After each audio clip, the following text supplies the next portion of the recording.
अगर तुम्हें वर्टिक का सीजन 1 एपिसोड 5 याद हो तो इसके अंदर सारे अवेंजर्स ज़ॉम्बी बन जाते हैं। अगर इस एपिसोड को मैं बहुत शॉर्ट में बताऊं तो यहाँ सारे अवेंजर्स और बाकी के जितने भी इंसान हैं वो ज़ॉम्बी बन जाते हैं। और इस एपिसोड के लास्ट में आते आते सिर्फ 3 अवेंजर्स होते हैं जो जिंदा बच जाते हैं, जो थे Spiderman, Scott Lang, Black Panther. और वो वकांडा की ओर जा रहे थे ताकि वो इस इन्फेक्शन का क्योर निकाल सके और बाकी इंसानों को वो ठीक कर सके। अब मैं इस स्टोरी को यहाँ आगे कंटिन्यू करूंगा, पर बता देता हूँ कि ये पूरी तरीके से फैन मेड है। ये मार्वल की कोई भी ऑफिशियल स्टोरी नहीं है, बट हाँ ये तुम्हें बिल्कुल ऑफिशियल स्टोरी लगेगी क्योंकि कहानी कुछ ऐसी है। तो अगर तुम मार्वल के फैन हो तो आराम से बैठ जाओ क्योंकि बहुत मजा आने वाला है। स्टोरी स्पाइडरमैन के साथ शुरू होती है जहाँ स्पाइडरमैन को लगता है कि अब सारी दिक्कतें खत्म हो जाएंगी क्योंकि अब वो वकांडा की ओर जा रहे और वो इस वायरस का क्योर भी निकाल सकते हैं। पर उन्हें क्या पता कि वकांडा में ऑलरेडी एक बहुत बड़ी प्रॉब्लम पहले से ही है। लेकिन जैसे ही तीनों अवेंजर पहुंचते हैं वकांडा के अंदर तो उन्हें कुछ समझ में नहीं आता कि यहाँ पे क्या हो रहा है, क्योंकि ना तो यहाँ पे कोई डिफेंस सिस्टम है ना कोई आर्मी। यहाँ ब्लैक पैंथर को कुछ समझ में नहीं आ रहा, चारों ओर सिर्फ और सिर्फ धुआं ही है। और थोड़ी देर के अंदर वहाँ से धुआं गायब हो जाता है और वहाँ पे हमें देखने को मिलता है थैनोस और ब्लैक ऑर्डर की आर्मी। और ये सब देखने के बाद सारे अवेंजर्स एकदम से शॉक हो जाते हैं कि वकांडा में थैनोस यहाँ कैसे आ सकता है। हमें यहाँ थैनोस दिखाया जाता है जो ऑलरेडी वायरस की वजह से एक ज़ॉम्बी बन चुका था और उसकी आर्मी भी।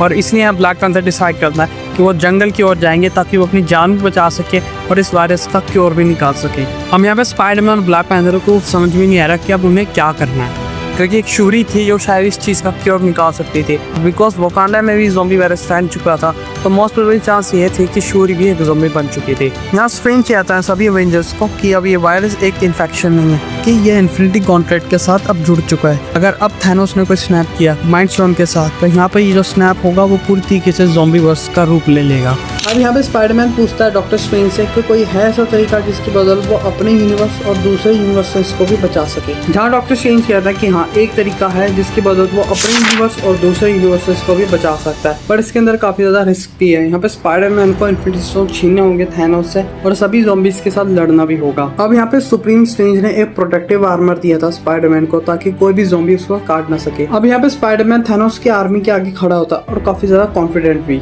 अब यहाँ पे एक फाइट होती है ज़ॉम्बी वर्सेस स्पाइडरमैन, पर लड़ाई के दौरान यहाँ पे थैनोस पकड़ लेता है पीटर को और वो जैसे ही पीटर को मारने जा रहा होता है जंगल में से एक बहुत तेज आवाज आती है